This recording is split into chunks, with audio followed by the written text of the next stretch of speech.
어, 어느 시대에나 보면 그 양극화가 존재를 합니다. 이렇게 이제 격차가 벌어지는 것이죠. 좋은 현상은 아닙니다만 어디든지 있는 것 같습니다. 경제 활동과 관련해서는 우리 흔히들 하는 얘기들, 빈익빈 부익부, 가난한 사람은 더 가난하게 되고 부자는 더 부자가 된다. 뭐 그런 얘기 마치 이제 뭐 진리처럼 아주 상식적으로 통용되는 이야기입니다. 파레토의 법칙도 잘 아실 텐데 2080의 원리. 그래서 20%가 전체 중에서 20%가 80%의 부를 소유하고 있고 또 20%가 80%를 움직인다는 그런 개념입니다. 근데 이런 이제 양극화들이 최근에는 점점 더 심각해진다는 거 잘 알고 계실 것 같고요. 그래서 어느 글에 보니까 지금은 뭐 과거에는 2080의 원리 그랬는데 지금은 2080이 아니라 1090 상위 10%가 90%의 부를 소유하고 있고 또 10%가 나머지 90%를 움직여 간다는 등등의 이야기들을 하곤 합니다. 이런 내용을 살피다 보니까 성경에 나오는 마태의 이름까지도 등장해서 이제 사용이 되더라고요. 마태 효과, 이런 비슷한 내용들을 마태 효과라고 부르기도 합니다. 성경의 달란트 비유에 나오는 내용인데 있는 자는 받아서 풍족하게 되고 없는 자는 있는 것까지 빼앗길 거다. 그런 내용을 빌려와서 이게 빈익빈 부익부 현상을 성경에서도 이야기하는구나. 그래서 마태 효과다. 이렇게 설명을 하는 사람도 있습니다.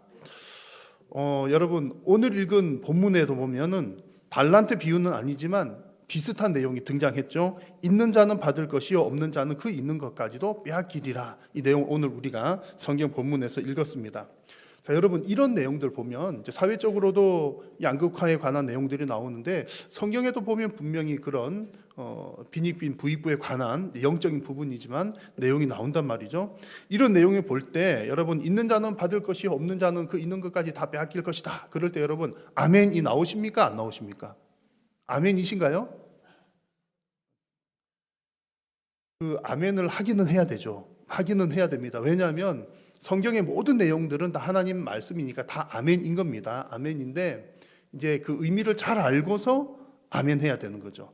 아마 여러분 들으실 때에 내 것이 빼앗길까 봐 걱정돼 가지고 아멘 하기가 주저하셨던 분도 계실지 모르겠는데 의미를 잘 알고서 우리는 이제 아멘을 하면 되는 겁니다. 예를 하나 들면 하나님께서 창세기 내용에 보면 이제 순종하지 않고 선악과 따먹는 그런 장면에서 반드시 죽으리라 이렇게 말씀이 나와요. 그러면 여러분들이 성경 읽다가 반드시 죽으리라 나오면 그때 아멘 하십니까 안 하십니까? 하기가 좀 곤란하죠. 곤란한데 크게 보면 어쨌든 해야 되는데 이제 내용을 잘 알고서 해야 된다는 것이 핵심입니다. 그래서 우리가 뭐 그런 내용들 나오잖아요. 나올 때에 우리가 반드시 죽으리라 그럴 때 그래 하나님 저 죽고 싶습니다. 아멘. 그런 사람은 아무도 없을 것이고 그렇게 해서도 안 되는 거죠. 다만 이제 하나님께서 이렇게 하면 죽는다고 하셨으니 그 의미를 잘 알고서 하나님 저는 그렇게 불순종하지 않고 잘 순종하겠습니다라는 마음으로 아멘 하는 것이 옳다는 내용입니다. 자, 오늘 함께 나눌 말씀도요 좀 복잡하고 좀 어려운 내용입니다. 좀 전에 말씀드린 것처럼 있는 자는 받을 것이요 없는 자는 그 있는 것까지 다 빼앗길 것이다. 영적인 빈익빈 부익분에 관한 내용인데 아멘 하기가 쉽지는 않습니다. 이게 무슨 내용인지도 확 들어오지도 않고 또 뭔가 의미를 좀 알아야 될 것 같아서 아멘이라고 하긴 어렵지만 의미를 잘 알고 나서는 우리가 정확하게 아멘 할 것이 필요합니다.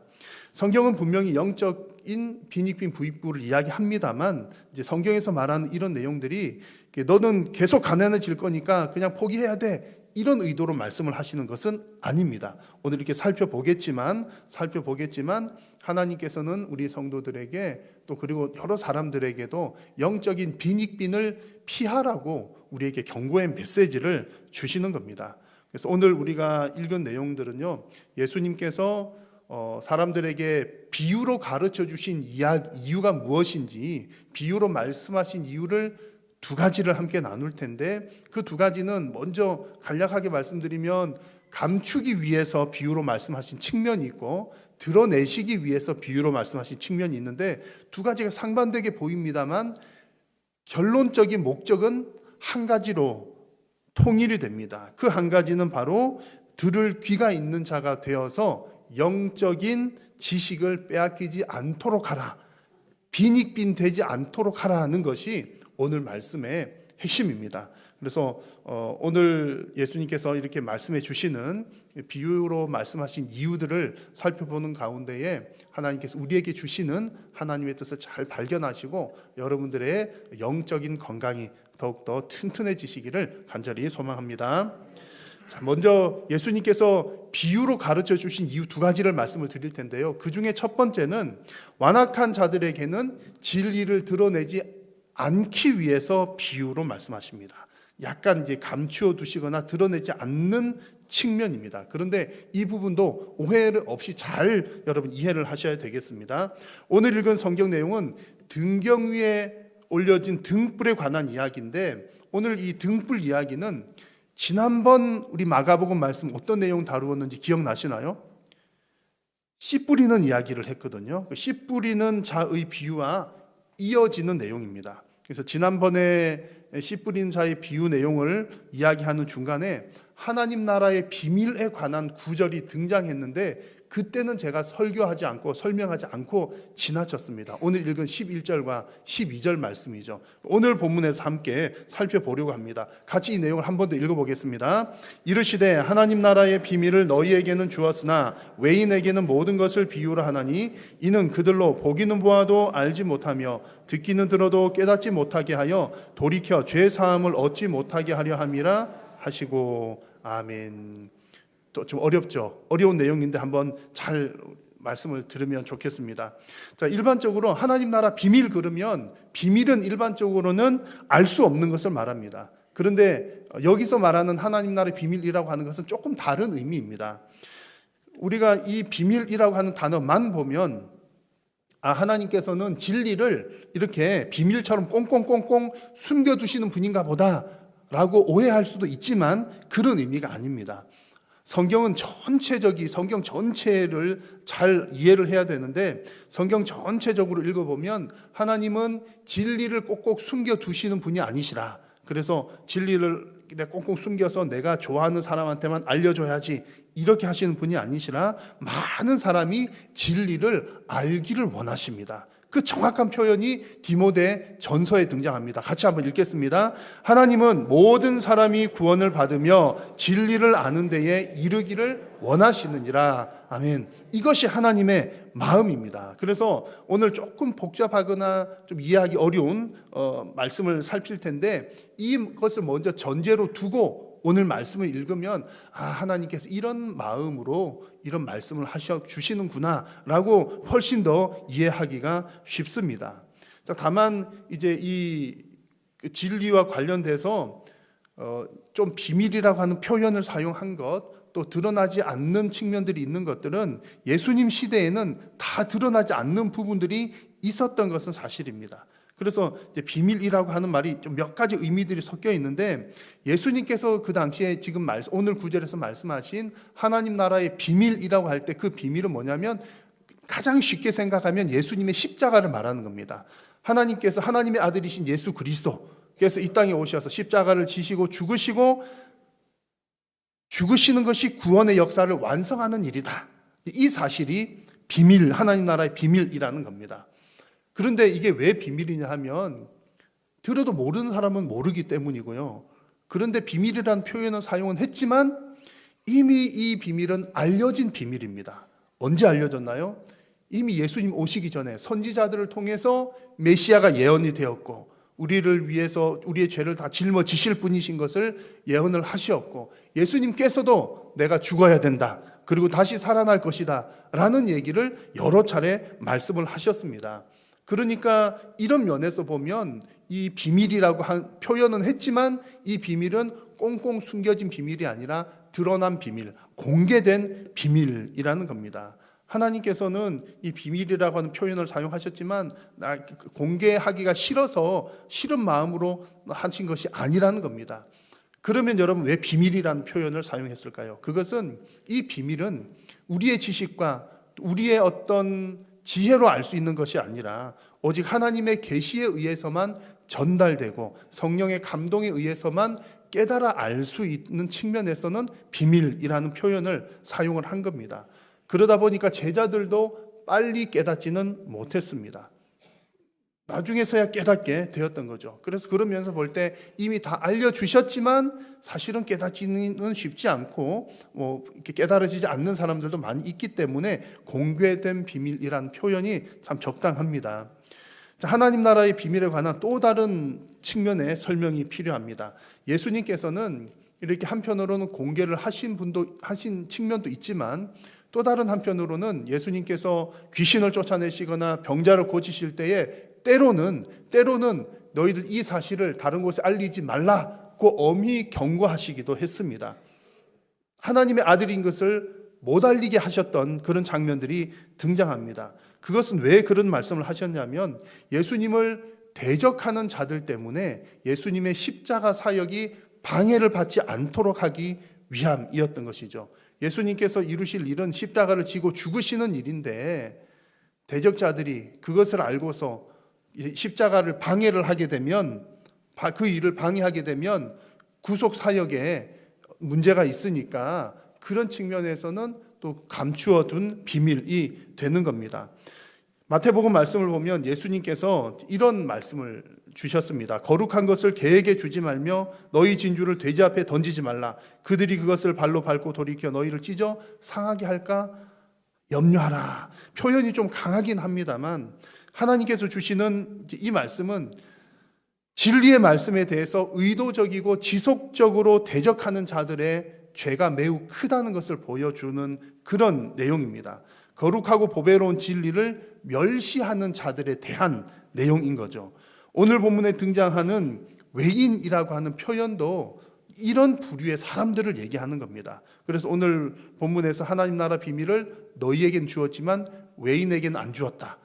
외인에게는 비유로 했다. 깨닫지 못하게 했다. 외인에게는 죄사함 얻지 못하게 한다. 이런 말의 뜻이 그 바깥에 있는 사람들은 내가 일부러 그 사람 안 돼. 내가 그냥 싫어. 그냥 준 것도 없이 미워. 그렇게 해서 다 끊었다는 얘기가 아니라 여기서 외인이라고 하는 표현은 이미 마음이 완악하여서 하나님을 불신함으로 스스로 하나님을 떠난 자들에 대한 이런 표현인 겁니다. 이런 사람들은 죄 용서받을 길이 더 이상 없다는 내용입니다.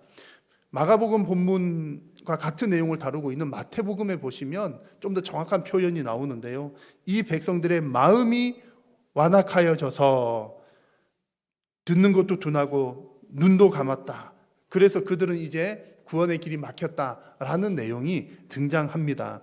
그래서 오늘 본문에 나오는 깨닫지 못하게 한다, 죄사함을 얻지 못하게 한다는 말은 일부러 하나님 나쁜 마음으로 하셨다는 것이 아니라 이런 배경, 이미 완악하여진 자들에 대한 하나님의 말씀이라는 겁니다. 그래서 결론적으로 예수님께서 비유로 말씀하신 이유는 이런 자들에 대해서는 이미 하나님의 진리는 다 공개된 내용들이지만 이런 완악한 자들 또 그리고 하나님을 대적하는 자들에 대해서는 그들이 진리를 악용하거나 또 그들에게 진리가 허락되지 않도록 하기 위해서 비유로 말씀하셨다. 비밀로 감추어 두셨다라는 의미입니다.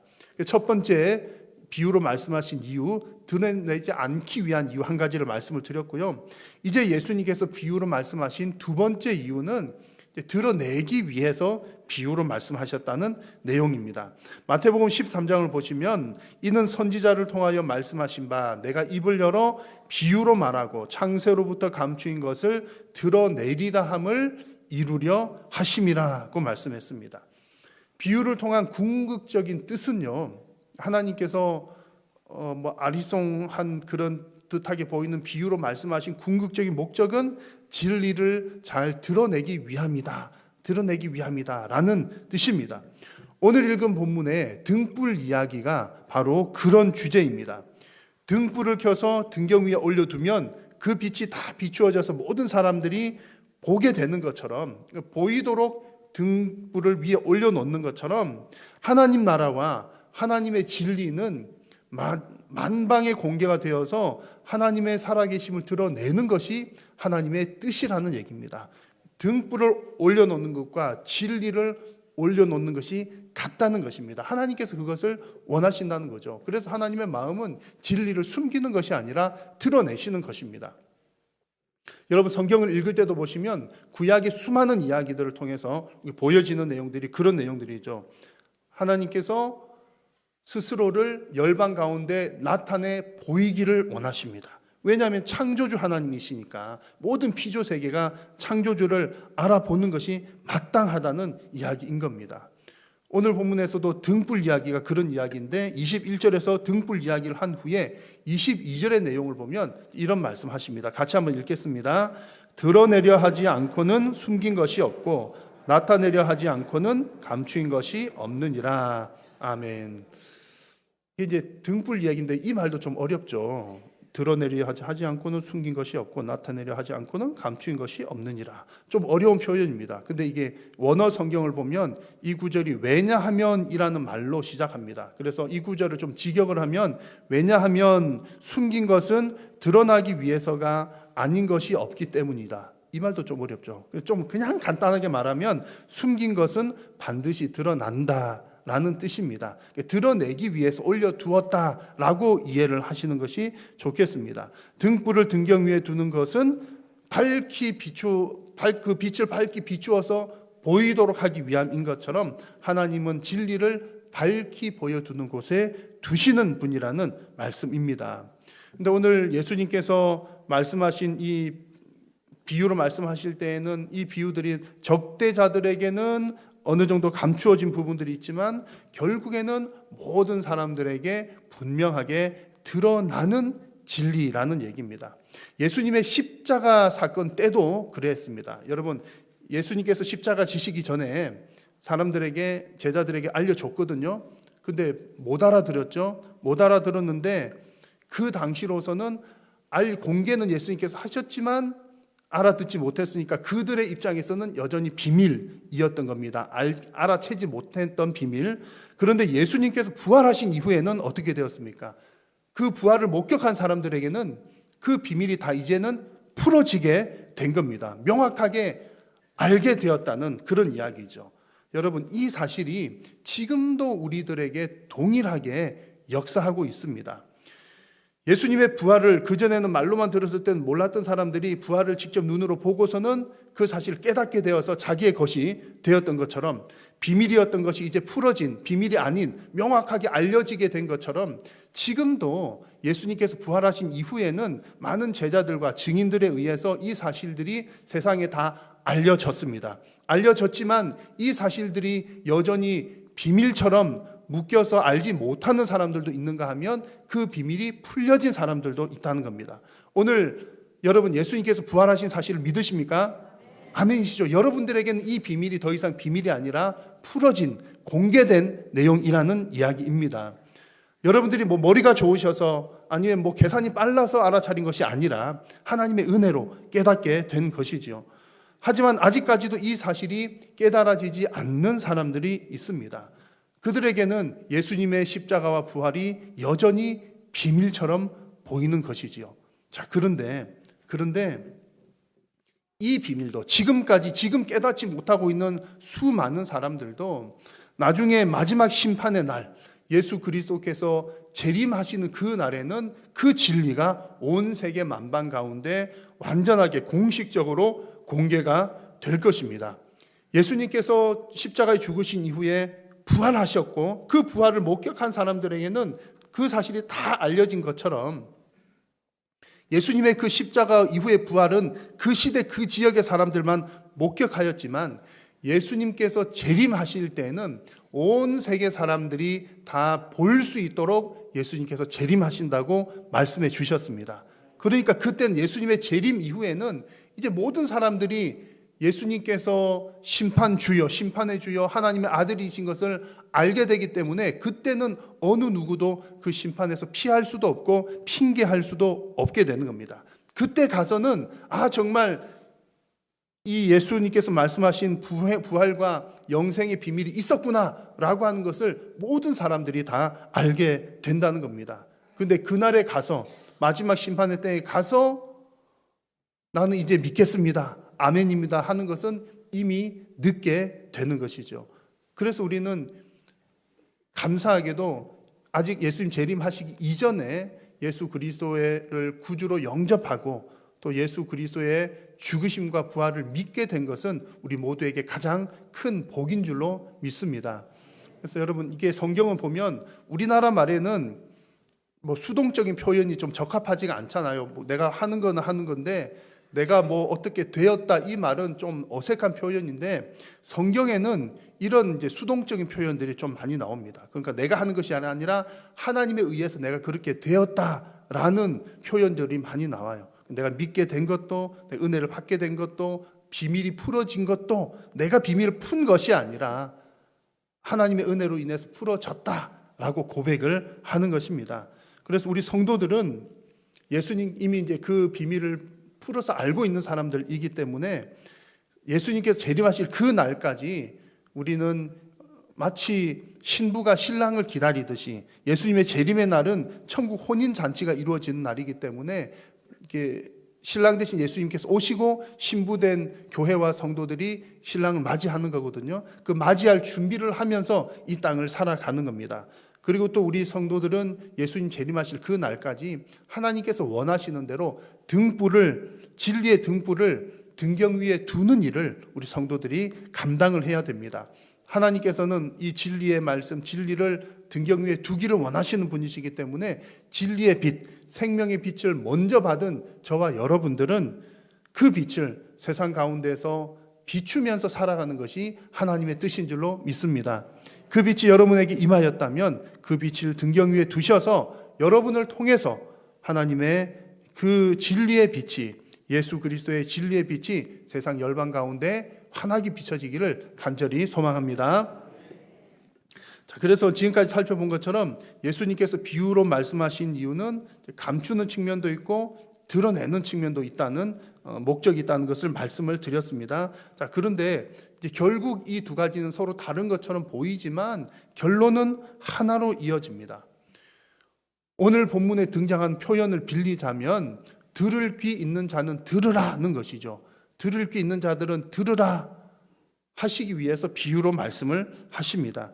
들을 귀 있는 자는 들으란 말은 들을 사람은 듣고 듣지 않는 사람은 듣지 않아도 돼, 이런 뜻이 아니라 너무도 중요한 내용이니까 꼭 듣고 깨달아야 한다라는 의미가 들을 귀 있는 자는 들으라는 말입니다. 그 의미가 24절에서 잘 설명되었습니다. 24절을 같이 한번 읽겠습니다. 또 이르시되 너희가 무엇을 듣는가 스스로 삼가라. 너희의 헤아리는 그 헤아림으로 너희가 헤아림을 받을 것이며 더 받으리니. 아멘. 무엇을 듣는가 스스로 삼가라는 말은 말씀 듣는 게 너무 중요하기 때문에 하나님의 말씀을 잘 듣고 그 속에 숨겨진 그 진리의 내용을 잘 발견하기 위해서 노력하라, 그런 뜻입니다. 헤아리다라고 하는 말도 따져보고 살펴보는 것을 말하고 숫자를 세는 것을 말합니다. 그러니까 헤아린다라고 하는 표현도 무엇을 듣는가 스스로 삼가라고 하는 말의 또 다른 표현이라고 생각하시면 되겠습니다. 그래서 이 24절 9절의 결론적인 내용은 하나님의 말씀을 잘 살펴서 듣는 사람은 은혜 위에 은혜가 더 넘쳐나게 된다라는 뜻이고, 그러니까 들을 귀 있는 사람은 들으라, 잘 귀를 기울여서 들어야 한다라는 것을 우리에게 말씀하고 있습니다. 그 결과가 마지막 25절이죠. 있는 자는 받을 것이요 없는 자는 그 있는 것까지도 빼앗기리라. 은혜를 사모하는 자는 은혜가 더 넘쳐나게 되지만 하나님의 진리를 멸시하고 거부하는 자는 진리로부터 더 멀어지게 된다는 말씀입니다. 참 안타까운 일이지만 영적인 양극화, 곧 부익부 빈익빈이 점점 심해진다는 이야기죠. 근데 하나님께서 이것을 원하신다는 의미는 아닙니다. 가만히 놔두면 이런 길로 흘러간다는 거죠. 우리 일반 사람들 사이에서 우리 사회적인 경제 활동을 할 때도 가만히 놔두면 점점 이제 부한 사람 더 부해지고 없는 사람 더 어려워지잖아요. 그러니까 뭐 합니까? 우리 사회적 약속에 의해서 그 어떤 부의 재분배를 하는 겁니다. 뭐 세금을 통해서든 뭐를 통해서든 좀 재분배를 통해서 그 불균형, 양극화를 어떻게든 조금이라도 해소를 시키려고 하는 거죠. 왜냐하면 가만히 놔두면 여러 가지 사회적 문제들이 일어나게 되거든요. 그러니까 사회적 문제를 최소화하기 위해서 이 양극화 문제를 해결하는 방법들을 쓰는 겁니다. 자, 영적인 양극화에서도 하나님께서 원하시는 것은 균등하게 되는 겁니다. 하나님께서 균등하게 하시는 방법은 뭐 있는 사람 거 뺏어서 없는 사람에게 준다 이런 의미가 아니라 누구든지 그 진리의 지식을 가지고 있는 그 사람들은 그것을 빼앗기지 않기를 하나님께서는 원하신다라는 말씀입니다. 그래서 오늘 25절에 나오는 이 구절은 짧은 구절이지만 이 구절에 있어서의 강조점은 있는 것까지도 빼앗기리라는 데 있습니다. 이것은 빼앗겨야 된다는 의미가 아니라 있는 것까지도 빼앗길 수 있으니까 빼앗기지 않도록 주의하라는 거죠. 이 짧은 25절 구절은 짧지만 대꾸 형태로 되어 있습니다. 있는 자, 없는 자, 그리고 받을 것이요 빼앗기리라. 이렇게 대꾸가 되어 있는데 대꾸 아닌 게 딱 하나가 있습니다. 그게 그 있는 것까지도라는 얘기입니다. 그러니까 이건 무슨 뜻이냐면은 있는 것까지도 빼앗긴다는 것이 강조점이라는 그런 의미입니다. 그래서 하나님께서 원하시는 것은 영적 진리를 빼앗기는 것을 원치 않으시기 때문에 빼앗기지 않도록 주의하라. 들을 귀 있는 자는 들으라. 빼앗기지 않도록 주의하라. 다 같은 그런 내용들입니다. 앞부분에 나온 그 읽었던 말씀처럼 디모데 전서 말씀처럼 하나님은 모든 사람이 구원을 받고 진리를 아는 데 이르기를 원하시기 때문입니다. 그러므로 여러분 예수님께서 비유로 말씀하신 궁극적인 목적은 드러내기 위함도 있고 숨기기 위함도 있었지만 여튼 궁극적인 목적은 들을 귀 있는 자가 되어서 영적 지식을 빼앗기지 말라는 것이 예수님께서 비유로 말씀하신 것의 가장 중요한 핵심적인 내용입니다. 여러분 오늘 함께 예배하는 저와 여러분들에게는 하나님께서 들을 귀를 주신 줄로 믿습니다. 우리는 그 예수님의 십자가 부활이 깨달아졌기 때문에 우리는 이미 들을 귀를 복 받은 사람들입니다. 그래서 우선 여러분 감사하시기를 바랍니다. 근데 우리가 한번 이렇게 지식을 깨달았다고 해서 나는 그래 천국 소망 가졌으니 이제는 뭐 자유롭게 살아도 되겠지 안심할 일은 아닙니다. 왜냐하면 우리의 마음은 여전히 연약하고 사탄 마귀는 성도들로 하여금 성도들로부터 영적 지식을 빼앗아 가기 위해서 사탄 마귀는 날마다 성도를 미혹하고 유혹하기 때문입니다. 여러분 이단도 조심해야 되지만요, 이 사회적인 여러 가지 문화를 통해서도 사탄은 성도의 인생에 많은 영향을 끼칩니다. 여러 가지 사상들 뭐 그냥 흘러가는 대로 흘러가 버리면 우리는 천국 소망 없이 그저 그렇게 살게 됩니다. 그래서 사탄은 여러 가지 문화와 시대적인 환경들을 통해서 성도들로부터 영적 지식을 빼앗아 가려고 한다는 사실을 여러분 꼭 기억하시기를 바랍니다. 그래서 매일매일 우리 성도들은 매일매일 하나님 말씀을 듣고 들을 귀 있는 자가 되어서 듣고 영적 지식을 더 쌓아갈 뿐만 아니라 그 영적 지식을 마귀에게 빼앗기지 않도록 힘써야 할 줄로 믿습니다.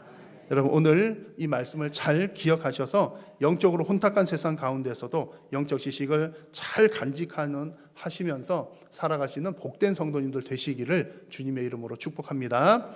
기도하겠습니다. 살아계신 여호와 하나님, 오늘도 하나님 우리 예배를 받으시고 또한 말씀하여 주시니 감사합니다.